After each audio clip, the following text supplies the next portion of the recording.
Google Analytics és un servei d'analítica web propietat de Google. El que veurem avui en aquest vídeo és com funciona, com configurar-lo, què hem de mesurar i com crear-hi objectius. Anem a començar. Per utilitzar Google Analytics, el primer que hauríem de fer és registrar-nos en aquest servei. Això ho podem fer en el lloc web de Google Analytics i cal que utilitzem el nostre compte de Google. Un cop enregistrats, Google ens donarà un codi.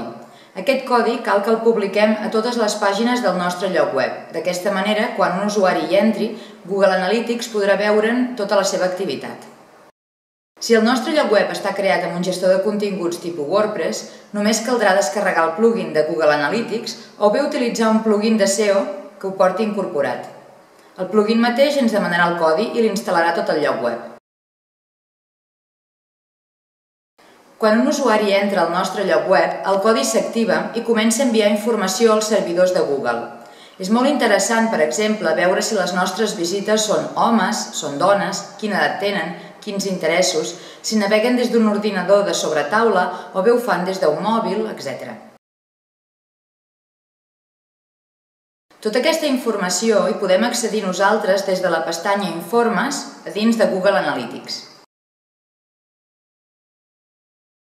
Les mètriques a mesurar són les següents. Quantes visites i quantes pàgines vistes tenim al nostre lloc web?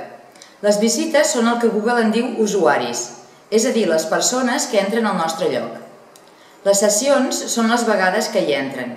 Tot plegat hauria de créixer almenys un 10% mensual. Quantes pàgines del nostre lloc web visiten i quines són? Les pàgines vistes les veurem en el panell resum. I quines són les més visitades ho veurem en l'apartat de comportament, continguts.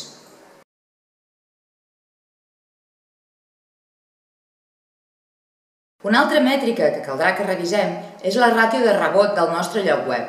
Aquesta ràtio es crea dividint el nombre de visites que entren al lloc web i no naveguen pel nombre total de visites. La ràtio de rebot del nostre lloc web no hauria de superar mai el 40%.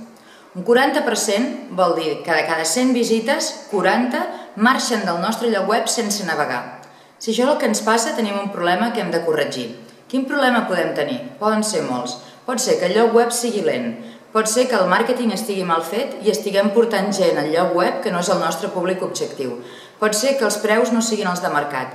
Pot ser que la usabilitat sigui pèssima. Poden ser un munt de coses, però en tot cas l'hem de mantenir per sota el 40%.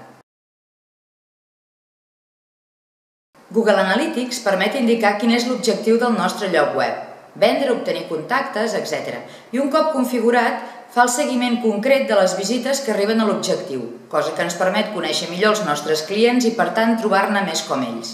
Per configurar els objectius cal anar a Administrador, Objectius, clicar en Nou objectiu i seguir les instruccions.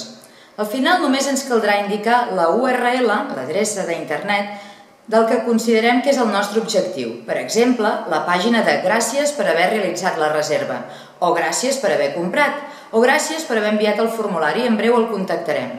Només cal indicar a Google aquesta URL i ja el tenim configurat. Bé, això és tot. Espero que t'hagi estat útil aquesta informació i que configuris bé els teus objectius. Google Analytics és un programa amb un potencial enorme.